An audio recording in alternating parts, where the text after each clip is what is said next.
అందరికీ నమస్కారం. మీరు ఎవరైనా కొత్తగా ఛానల్ చూస్తే ప్లీజ్ సబ్స్క్రైబ్ చేసి సపోర్ట్ తెలియచేయండి. మనం కొన్ని రియల్ స్టోరీస్ అయితే షేర్ చేసుకుంటున్నాం కదా, అలాగా ఈరోజు కూడా నాకు తెలిసిన ఒక చిన్న కథ, నాకు చెప్పిన ఒక రియల్ స్టోరీ నేను మీతో షేర్ చేయాలనుకుంటున్నాను. ఈ స్టోరీ వింటే ప్రతి ఒక్కళ్ళు కూడా అవేర్నెస్ అనేది వస్తుందన్నమాట. ఎందుకంటే ఇప్పుడు మనం చెప్పుకునే టాపిక్స్ అన్నీ కూడా ఎక్కువగా పిల్లలతో కనెక్ట్ అయ్యే ఉంటాయి అన్నమాట. బాల్యం అంటే చిన్నతనం, అసలు ఏమీ తెలియని వయసు, అవునా? ఆటలు పాటలు తప్ప ఇంకేమీ మనకు తెలియదు. మనం ఒకసారి గుర్తు చేసుకున్నా కూడా మనకి అదే అనిపిస్తుంది.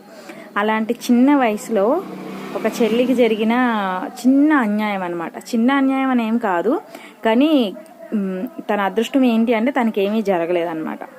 కథలోకి వెళ్ళిపోతే మొత్తం 3 ఆడపిల్లలు, ఒక అబ్బాయి అనమాట. ఒక పేరెంట్స్కి, ఒక తల్లిదండ్రులకు మొత్తం 4 సంతానం.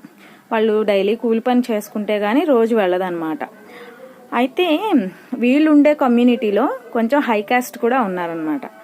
కొంచెం ఎలా అయినా మన చిన్నప్పటి రోజుల్లో వాళ్ళ ఇళ్ళకెళ్ళి పని చేయడం, పల్లెటూరులో ఎక్కువగా ఇలాగే ఉంటుంది. కొంచెం లేనోళ్ళు ఏం చేస్తారంటే ఉన్నవాళ్ళ ఇళ్ళ దగ్గర పనులకు వెళ్తూ ఉంటారు కదా, అలాగా వీళ్ళ అమ్మ, పాప వాళ్ళ అమ్మ అలా పనికి వెళ్ళేదన్నమాట. పనికి వెళ్తుంటే అక్కడ ఉన్న అబ్బాయికి హై కాస్ట్ అనమాట. అబ్బాయి వాళ్ళ అమ్మగారు, వాళ్ళ మనవడు ఉండేవారు. అబ్బాయి వాళ్ళ వైఫ్ వదిలేసింది. మనవడు పెద్దవాడంటే 16 సంవత్సరాలు ఎన్నో ఉంటాయని చెప్పింది ఒక పాపని తల్లి వెళ్ళిపోయారనమాట. కొడుకు వాళ్ళ కొడుకు, ఈ ముసలావిడి ఇంట్లో ఉంటున్నారనమాట. ఇల్లు చాలా పెద్దది. సో పని చేయడానికి ఈ అమ్మ వెళ్ళినప్పుడు అమ్మతో పాటు పాపను కూడా తీసుకువెళ్ళేదనమాట. వాళ్ళ 2వ పాపను తీసుకుని వెళ్ళేదంట.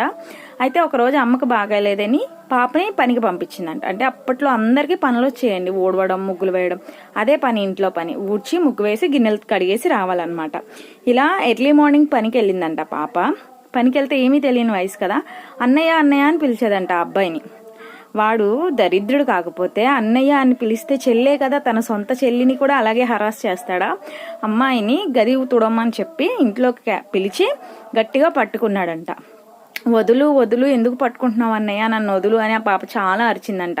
అయినా కూడా వినలేదంట. వినకపోతే ఈ పాప గట్టిగా అరవడం, అబ్బాయిని కొరకడం చేసేసి అమ్మాయి ఇంటికి వచ్చేసింది అనమాట. ఇంటికి వచ్చేసిన తర్వాత ఆ పాప ఎవరికి చెప్పుకోవాలో తెలియలేదు, వాళ్ళ అమ్మకు కూడా చెప్పలేదు. అంటే ఎవరికి ఎలా చెప్పాలో కూడా పాపకు అర్థం కాలేదనమాట. ఇన్ని సంవత్సరాలు, 20 సంవత్సరాల బాధనే ఆ పాప ఇన్స్టాలో మా అన్నతో షేర్ చేసుకుంది. అదే స్టోరీ నేను ఇప్పుడు మీకు చెప్తున్నాను. చిన్నపిల్లల్ని చాలా అంటే చాలా జాగ్రత్తగా చూసుకోవాలి, వాళ్ళు చెప్పేది వినాలి. ఇంతే ఈరోజు స్టోరీ. రేపు స్టోరీలో మళ్ళీ కలుద్దాం. Thank you.